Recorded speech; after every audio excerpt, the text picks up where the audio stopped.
Hello friends, welcome back to the new video guys. Today guys we are going to talk about tecno phone guys color correction mode setting guys. How can you turn on and guys how can you use your color correction mode in your tecno phone?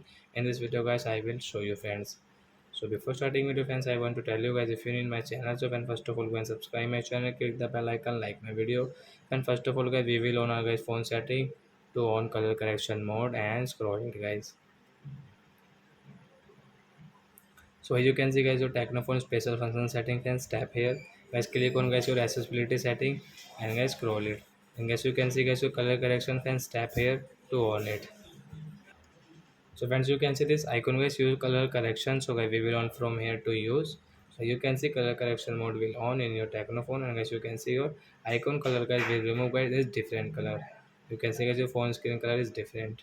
So like that guys you can on and guys you can use guys your color correction mode in your Tecno phone. So I hope friends you have understood how to on color correction. So that's it guys. Thanks for watching the video. Bye bye friends.